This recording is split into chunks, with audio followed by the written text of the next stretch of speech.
இன்னும் எவ்வளவு நாளைக்கு இப்படியே இருக்க போறோம்? இப்படியாண்ணா? இப்படி பக்கத்துல இருந்தாலும் தூரத்துல இருக்கிற மாதிரி வாழ்றோமே, அத சொல்றேன்.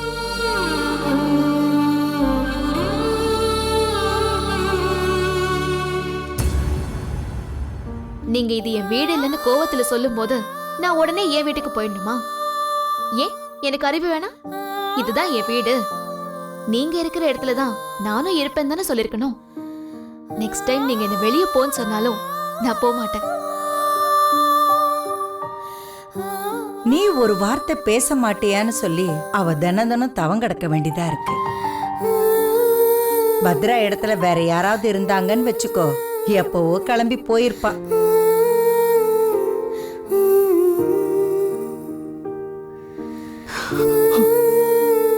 நான் உன்னை ரொம்ப காயப்படுத்திட்டேன். என்ன மன்னிச்சிரு பத்ரா.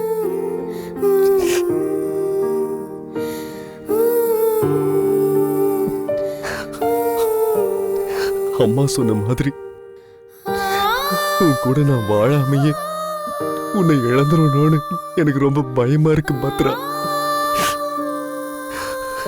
நீ இல்லாம எனக்கு வாழ்க்கையே இல்ல பத்ரா. இதை எப்படி உன்கிட்ட சொல்லும் தான் எனக்கு புரியல. நீ சிரிச்சு பேசும்போதெல்லாம் நான் உன்னை ரொம்ப காயப்படுத்திட்டேன். ஆனா இப்ப நீ எப்ப பேசுவேன்னு காத்துக்கிட்டு இருக்க.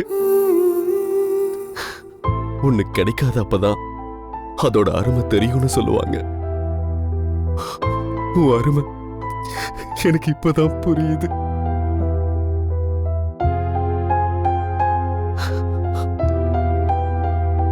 இனிமே நாம சந்தோஷமான வாழ்க்கைய வாழ போறோம். சீக்கிரம் எந்திரிச்சு வா பத்ரா.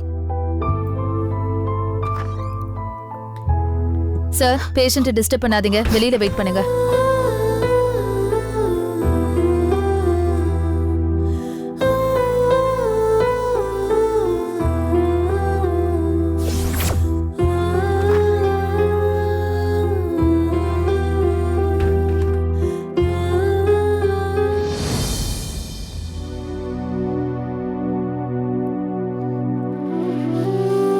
கார்த்தி, உன் நம்பருக்கு ஃபோன் பண்ணேன், சுவிட்ச் ஆஃப்னு வந்துச்சேப்பா.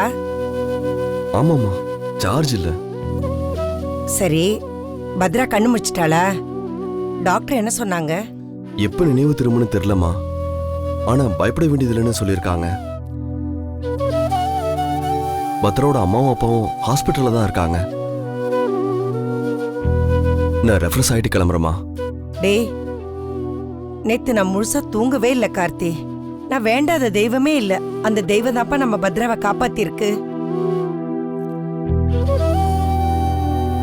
இத பாரு கார்த்தி, அவ பொழைச்சு வந்தது பெரிய விஷயம் இல்ல.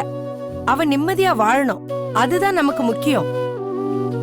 இந்த மறுஜென்மம் அவளுக்கு ஒரு நல்ல வாழ்க்கையை தரணும் கார்த்தி. அது உன் கையில மட்டும்தான் இருக்கு. பத்ரா நிச்சயமா குணமாகி வரணுமா, எனக்கு அதுதான் ஆசை. இனிமே நாங்க 2 பேரும் சேர்ந்து வாழணும். நேத்து நைட்டு முழுக்க எனக்கு இந்த நினைப்புதாம்மா. ஆனா அவளும் நானும் வாழ்றது என் கையில இல்லம்மா, அது அவ கையில தான் இருக்க. கார்த்தி, உனக்கெல்லாம் மனசாட்சியே இல்லையா? அம்மா, அங்க உயிருக்கு போராடி பொழைச்சு வந்திருக்கிறது யாரோ ஒருத்தி இல்ல, உன்னோட பொண்டாட்டி. எப்ப உனக்கு கல்யாணம் நடந்துச்சோ அந்த நிமிஷத்துல இருந்து அவதான் உனக்கு எல்லாமே. ஏற்கனவே உனக்கு நான் எல்லாமே சொல்லியிருக்கேன். யாருக்காகவும் நீ பத்ராவை விட்டு கொடுக்க கூடாதுன்னு. இதுவரைக்கும் நான் உனக்கு சொன்னது எதுவுமே புரியலையா? அம்மா பரவாயில்லப்பா, ஆனா இன்னைக்கு அவ சாக கடந்து பொழைச்சிருக்கா. அப்பவும் கண்டிஷன் போட்டு பேசிட்டு இருக்கேடா. நேத்து அவளுக்கு ஏதாவது ஒண்ணு ஆயிருந்ததுன்னா இன்னைக்கு நீ இப்படி பேசிட்டு இருக்க முடியுமா கார்த்தி? பத்ரா உயிருக்கு போராடும் போது அவ கூட சேர்ந்து வாழணும்னு ஆசைப்படுற நீ. அவ பொழைச்சிட்டான உடனே பேரம் பேசுறியா? வெக்கமால உனக்கு? அம்மா, என்னோட இடத்துல இருந்து கொஞ்சம் யோசிச்சு பாருங்கம்மா.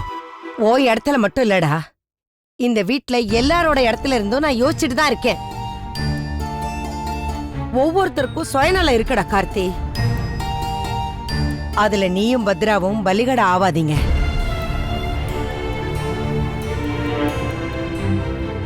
இங்க என்ன நடக்குதுன்னு உனக்கு தெரியாது கார்த்தி. அம்மா ப்ளீஸ், பத்திரவனை வெறுக்கலாமா? அவளுக்கு எதையும் புரிய வைக்க முடியாம நான் தவிக்கிறேன். டேய், புரிய வேண்டியது பத்ராவுக்கு இல்ல, உனக்கு தான். நான் உனக்கு ஒண்ணு சொல்றேன், கேட்டுக்கோ. பத்ரா இந்த வீட்டுக்கு வாழ வந்த பொண்ணு. அவளை வாழ விடாம இழந்துடுவோமோன்னு நான் கலங்கிட்டு இருக்கேன். நடந்தது எல்லாத்தையும் மறந்துட்டு அவளோட சந்தோஷமா வாழறதுக்கு பாரு. அது மட்டும்தான் உன்னோட கடமை. அதைத்தான் நானும் ஆசைப்படுறேன்.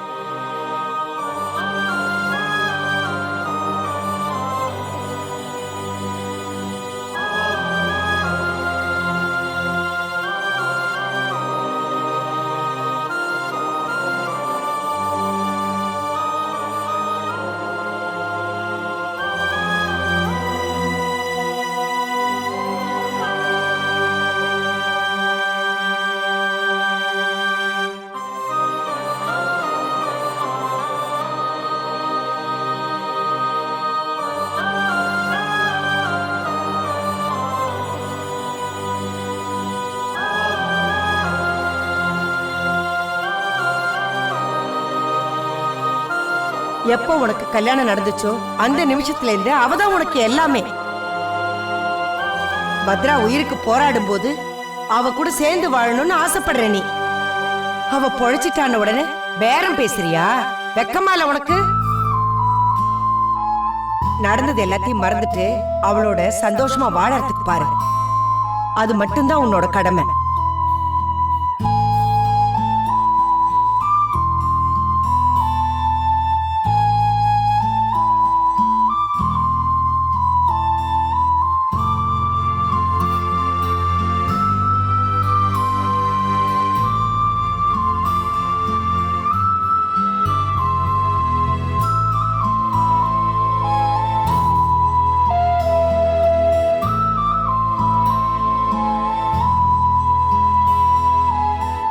கார்த்தி, கார்த்தி,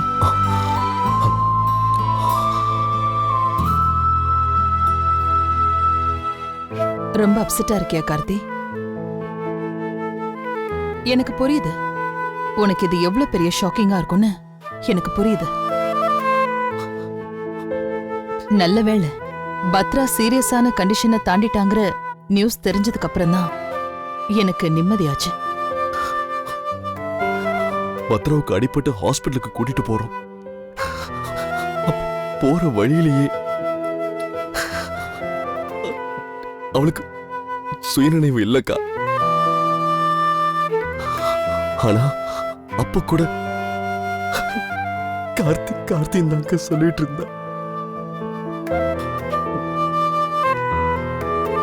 எனக்கு ரொம்ப குற்ற உணர்வா இருக்குக்கா. அவளை நான் சரியா பாத்துக்கலக்கா. அம்மா கூட என் மேல கோவப்பட்டாங்க தெரியுமா? அவங்க சொல்றதுலயும் நியாயம் இருக்குக்கா. அம்மா உன்கிட்ட என்ன சொன்னாங்கன்னு எனக்கு தெரியாது கார்த்தி. ஆனா பத்ராவை நீ நல்லபடியா பாத்துக்க வேண்டியது உன்னோட பொறுப்பு. ஒரு அக்காவா நான் உன்கிட்ட எதிர்பார்க்கறது இது ஒண்ணுதான். நானும் அப்படிதான்க்கா நினைக்கிறேன். ஆனா உங்களோட இந்த நிலைமைக்கு அவதானக்கா காரணம். அப்புறம் எப்படிக்கா அவ கூட சந்தோஷமா வாழ முடியும்? இத சொன்னா அம்மா என்ன செல்ஃபிஷ்னு சொல்றாங்க. கார்த்தி, நான் தான் பத்ராவுக்கும் உனக்கும் நடுவுல இருக்கிற சுவர். என்னாலதான் நீங்க ஒன்னா வாழாம இருக்கீங்க. அதனால நான் ஒரு முடிவுக்கு வந்திருக்கேன். பத்ரா உடம்பு சரியாகி வரட்டும், நானே அவகிட்ட போய் சரண்டர் ஆயிடுறேன். அக்கா என்ன பேசுறீங்க? உங்களை ஜெயிலுக்கு அனுப்பிட்டு நான் எப்படி சந்தோஷமா வாழ முடியும்? வேற வழி இல்ல கார்த்தி. பத்ரா என்ன ஜெயிலுக்கு அனுப்பணுங்கிற முடிவுல இருக்கா. அதுக்காக தப்பே செய்யாத எனக்கு எதிரான ஆதாரங்களை திரட்டிட்டு இருக்கா. நிச்சயம் இந்த கேஸ் வருஷக்கணக்குல இழுக்கும். அது வரைக்கும் நீயும் பத்ராவும் வாழாம இருப்பீங்களா? அதுக்காகவா நான் உங்க 2 பேருக்கும் கல்யாணம் பண்ணி வச்சு? கார்த்தி, நான் சொன்னா நீ கேப்பல்ல? பத்ராவை டிஸ்சார்ஜ் பண்ணதும் நம்ம வீட்டுக்கு கூட்டிட்டு வா. அவளை நல்லபடியா பாத்துக்கோ. அவ ஹெல்த் கண்டிஷன் சரியானதும் சீக்கிரமா அவ டியூட்டில ஜாயின் பண்ணட்டும். நானே போய் நான் தான் கொலை செஞ்சேன்னு சரண்டர் ஆயிடுறேன். முடியாதுக்கா, முடியாத. நீங்க என்ன சொன்னாலும் செய்றேன். ஆனா இதை என்னால ஒத்துக்க முடியாத. கார்த்தி, நான் நல்லா யோசிச்சுதான் அந்த முடிவு எடுத்திருக்கேன். பத்ராவை யாரோ ரவுடி பசங்க அடிச்சிட்டாங்கன்னதும் எல்லாருக்கும் என் மேலதானே சந்தேகம் வந்திருக்கும். அது எனக்கு எவ்வளவு பெரிய கஷ்டம் தெரியுமா? இதையெல்லாம் தாங்கறதுக்கு பதிலா நான் ஜெயிலுக்கு போயிடுறேன் கார்த்தி.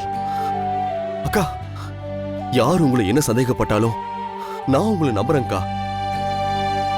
நானும் பத்திரம் சேர்ந்து வாழணும்னு ஆசைப்படுற நீங்களா அவளை அடிக்கிறதுக்கு ஆள் அனுப்பியிருப்பீங்க? தேங்க்ஸ் கார்த்தி, நீ என்ன நம்புறியே, எனக்கு அதுவே போதும். நான் திரும்பவும் சொல்றேன், உங்களை நான் ஜெயிலுக்கு போக விட மாட்டேன்க்கா. பத்திரம் நம்ம வீட்டுக்கு கூட்டிட்டு வருவேன். அவளுக்கு உங்களை பத்தி நான் புரிய வைக்கிறேன். நீங்க நிரபராதின்னு அவ வாயால சொல்ல வைப்பேன்.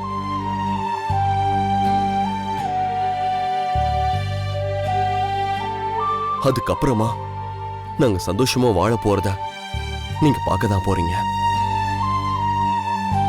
பத்ரவனை எவ்வளவு லவ் பண்றேன்னு முதல்ல அவ புரிஞ்சுக்கணும். அப்பதான் நான் என்ன சொன்னாலும் அவளுக்கு நம்பிக்கை வரும்.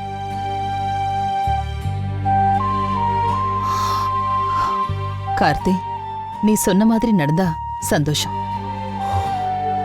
முதல்ல பத்ராவோட ஹெல்த் கண்டிஷன் தான் முக்கியம். நீ ஹாஸ்பிட்டலுக்கு போகும்போது சொல்லு, நானும் வரேன். பத்ராவுக்கு என்ன பார்க்க பிடிக்காம இருக்கலாம். ஆனா இந்த நிலைமையில இருக்கிற பத்ராவை நான் பார்த்தே ஆகணும். சரிங்கக்கா.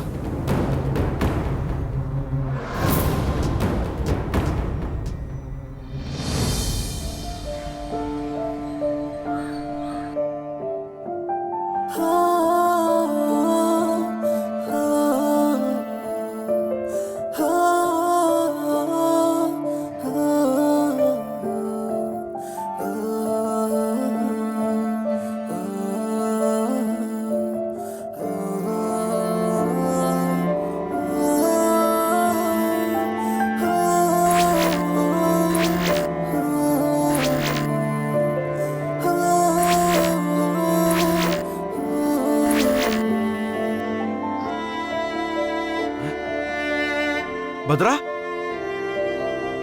அப்பா குரல் கேக்குதாமா? பத்ரா, இங்க பாருமா.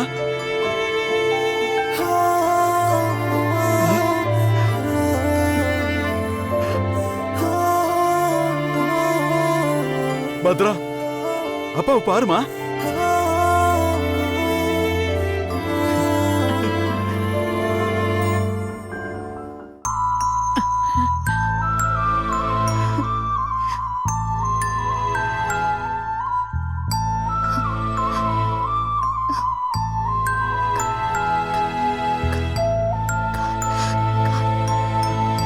சொல்லுமா, என்னம்மா? சுஜாதா, பத்ரா பேசுறது ஏதாவது உனக்கு புரியுதாமா?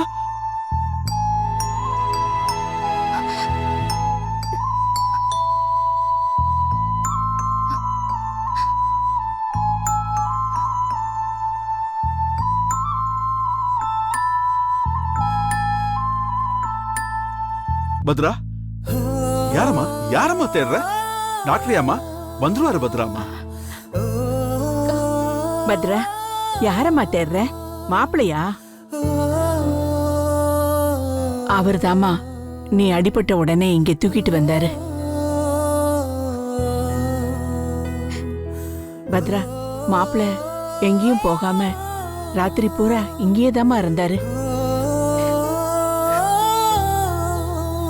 மாப்பிள வீட்டுக்கு போய் கொஞ்ச நேரம் ரெஸ்ட் எடுத்துட்டு வாங்கன்னு சொன்னா பதிலுக்கு அவரு எங்களை போய் வீட்டுல ரெஸ்ட் எடுத்துட்டு வாங்கன்னு சொன்னாரு. பத்ரா, மாப்பிள்ள உன் மேல எவ்வளவுதான் கோபமா இருந்தாலும் உனக்கு ஒண்ணுன்னா அவரால தாங்கிக்க முடியல பாத்தியா? உன் மேல மாப்பிள்ளை எவ்வளவு பாசமா இருக்காருன்னு எங்களுக்கு இப்பதாம்மா தெரிஞ்சது.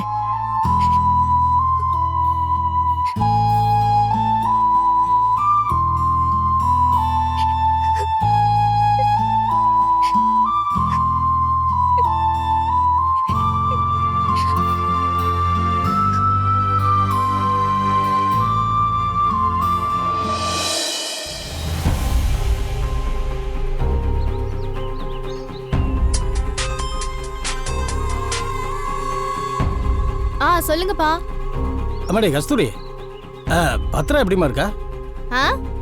நீங்க என்னப்பா திடீர்னு பத்ரா மேல இவ்ளோ அக்கறையா பேசிட்டு இருக்கீங்க? நேத்துல இருந்து எத்தனை தடவை எனக்கு ஃபோன் பண்ணிட்டீங்க? நானும் பார்த்துட்டு தான் இருக்கேன். அவளுக்கு அடிபட்டதுல இருந்து ஆளுக்கு அப்படியே உருகுறீங்க. அப்படி இல்லம்மா. அந்த பார், அந்த வீட்டுல நான் உன்னை கெட்டி கொடுத்துருக்கேன். அந்த வீட்டுல இன்னொரு பொண்ணு வாழ வந்திருக்கு. அந்த பொண்ணுக்கு இந்த மாதிரி ஒரு சம்பவம் நடந்திருக்குன்னா நம்ம அதை சும்மா விட முடியாதுல்லம்மா. என்ன ஏதுன்னு விசாரிக்க வேணாமா? ஆமா, அவ கண்ணு முழிச்சாலா இல்லையா? எப்ப வேணா கான்ஷியஸ் வரலான்னு டாக்டர் சொல்லிருக்காங்க. ஏப்பா, ரோட்ல யாரையாவது போட்டு அடிச்சாலே இருக்கிற எல்லா வேலையும் விட்டுட்டு இந்த பத்ரா அவங்கள பிடிச்சு ஜெயில போடுவா. இப்போ அவளையே அடிச்சு படுக்கையாக்கிட்டாங்க. அவங்கள சும்மாவா விட்டுருவா இவ? அது ஒண்ணும் இல்லம்மா. அவளுக்கு ஒரு எதிரியா ரெண்டு எதிரியா, ஊர் பூரா எதிரிய. அவ கண்ணு முழிச்சு யாரு இதை செஞ்சாங்கன்னு தெரியறதுக்குள்ள அவ சர்வீஸ் எல்லாம் முடிஞ்சு போயிருமா. ஆமா, அதுவும் போக இது ஒன்னும் ஆள் வச்சு அடிச்ச மாதிரி தெரியலையே. எவனோ ரோட்ல 2 பேரும் சண்டை போட்டுட்டு இருந்திருக்கான். இவன் என்னமோ பெரிய மனுஷி மாதிரி போய் மத்தியஸ்தனம் பண்ணியிருக்கான். அவன் இவன் போலீஸ்காரனே தெரியாம 2 தட்டி போட்டானுங்க. நீங்க என்னப்பா நேர்ல பக்கத்துல நின்னு பார்த்த மாதிரி சொல்றீங்க? இல்லம்மா, போலீஸ் டிபார்ட்மெண்ட்ல நம்மளுக்கும் ஆள் இருக்குல்ல, அதுல வந்து நியூஸை வச்சு தான் சொல்றேன். ஆனா எனக்கு ஒரு சந்தேகம் இருக்குப்பா. இந்த உமா அண்ணி இருக்காங்கல்ல, அவங்க தான் இந்த பத்ராவை ஆள் வச்சு அடிச்சிருப்பாங்களோன்னு எனக்கு சந்தேகமா இருக்கு. ஏமா வாயை பெட்ரோல் ஊத்தி கழுவுமா. ஏமா, அந்த வீட்டுக்கு நீ வாழ போயிருக்க, அந்த பிள்ளை இப்படி பேசுறா.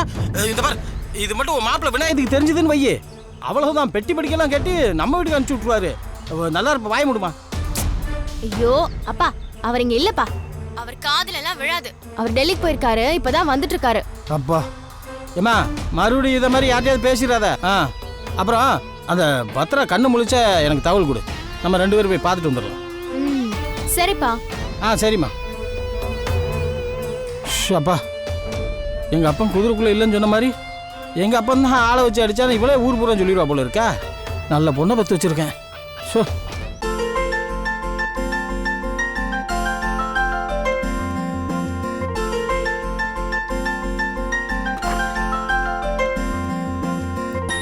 வாங்க மாப்பிள்ள. அத்தை. பத்ரா, பத்ரா, பத்ரா, யாரு வந்திருக்காங்கன்னு பாரு. பத்ரா, மாப்பிள்ள வந்திருக்காரு பாரு.